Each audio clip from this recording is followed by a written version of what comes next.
Viewers, इस वक्त हमारे सामने जो खबर है वो हमें ये बताती है कि अगर आपको काम आता हो तो आप दुनिया में पीछे नहीं रह सकते। आप बहुत आगे निकलते हैं और हम जानते हैं कि भारत को और भारत के लोगों को काम आता है, काम करना आता है। और वहाँ का जो एक टैलेंट पूल है उसकी तो बात आपको पता है कि क्या ही बात है। अब खबर हमारे सामने आई है कि India becomes top motorcycle supplier to Nigeria surpassing China. Nigeria में मोटरसाइकिल सप्लाई करने वाला भारत वो पहला कंट्री बन गया है कि जिसने चाइना को बीट कर दिया है। और चाइना को बीट भी कैसे किया है कि याद रखिए कि चाइना की जो मोटरसाइकिल कंपनीज है तकरीबन 200 के करीब उसके मोटरसाइकिल कंपनीज हैं। और इंडिया की 6 बड़ी कंपनियां उसको टक्कर देती हैं। और 6 भी नहीं, इंडिया की सिर्फ 2 मोटरसाइकिल कंपनियों ने चाइना को नाइजीरिया में बीट कर दिया है। नाइजीरिया में जो 2024 का फर्स्ट क्वार्टर है उसमें 200% मोटरसाइकिल इंपोर्ट उनकी इंडिया से बढ़ी है।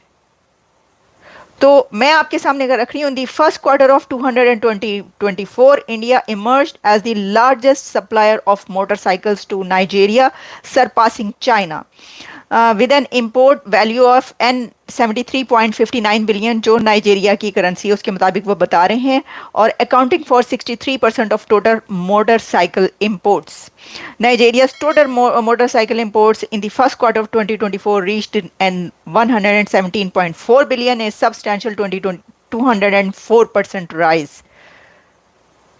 तो जितना पहले था इंडिया से एक्सपोर्ट मोटरसाइकिल्स का नाइजीरिया में, अब उससे 200% बढ़ गया है 2024 में। ये ना बड़ी ही एक इंटरेस्टिंग रेस है जो मुझे मिली है देखने को। वो कैसे, मैंने जब देखा कि कैसे हुआ, अच्छा मैं आपको ये बताती हूँ कि जो मोटरसाइकिल सप्लाई करने वाले दुनिया में चंद बड़े कंट्रीज़ हैं वो कौन से हैं। देखिए, उसमें वियतनाम है, उसमें जापान है, उसमें चाइना है और उसमें इंडिया है। चाइना और जापान के होते हुए इंडिया सरपास कर रहा है उनको, और नाइजीरिया में सबसे बड़ा मोटरसाइकिल सप्लायर दी लार्जेस्ट बन चुका है। अब चाइना की तो 200 से ज़्यादा ब्रांड्स कंपनीज हैं और इंडिया की 2 कंपनीज ने उसको टक्कर दी है इसके अंदर, और वो हैं एक बजाज और एक हीरो, और टीवीएस भी उनका एक ब्रांड है। अब बजाज की जो मोटरसाइकिल्स हैं वो बड़ी ही खूबसूरत और ज़बरदस्त वो बनाते हैं। तो पहले ये होता था कि नाइजीरिया में चाइना से बहुत ज़्यादा इंपोर्ट होती थी मोटरसाइकिलों की, और नाइजीरिया चाइना से बहुत मोटरसाइकिल्स लेता था। लेकिन फिर जब उन्होंने इंडिया से मोटरसाइकिल्स लेनी शुरू की तो उनको पता ये चला कि इंडिया से जो मोटरसाइकिल आती है वो ना सिर्फ ये कि टिकाऊ होती है, वो कम कॉस्ट होती है और खूबसूरत होती है और बहुत चलती है। जबकि जो चाइना की मोटरसाइकिल, चाइना की तो आपको पता ही है ना प्रोडक्ट्स पूरी दुनिया में क्या बात की जाती है उनके मुतालिक, वो ये है कि वो ज़्यादा अरसा नहीं चलती। चाइना तो बनाता ऐसी है चीज़ें कि वो जल्दी ख़त्म हो, टूट फूट जाए और फिर अगली उनसे ले। ये तो उसकी एक है स्ट्रेटजी पूरी दुनिया में। लेकिन होती क्योंकि कम कॉस्ट की है तो लोग ले लेते हैं कि चलो कोई बात नहीं, टूट जाएगी तो हम नेक्स्ट उसमें जो है वो दोबारा ले लेंगे, अगले साल दोबारा ले लेंगे, 6 महीने बाद दोबारा लेंगे। तो उसकी तो चलती रहती है, बिक्री होती रहती है, उसकी चीज़ें खरीदी जाती रहती है, लोगों का पैसा निकलता रहता है।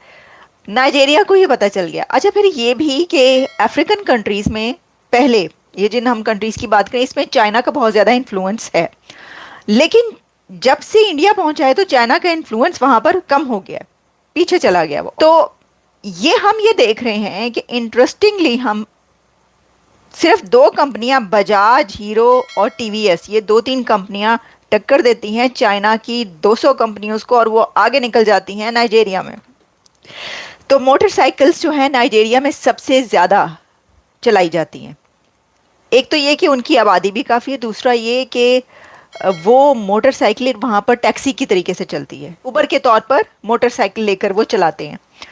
तो वहाँ पर एक तो पावर्टी है, दूसरा ये कि वहाँ की इकोनॉमी ठीक नहीं है। जो वॉर स्ट्रिकन कंट्रीज़ हैं वहाँ पर वॉर की वजह से भी जो उनका फॉरेन रिजर्व्स हैं वो बहुत कम होते हैं, उनको बहुत सारी प्रॉब्लम्स रहती हैं।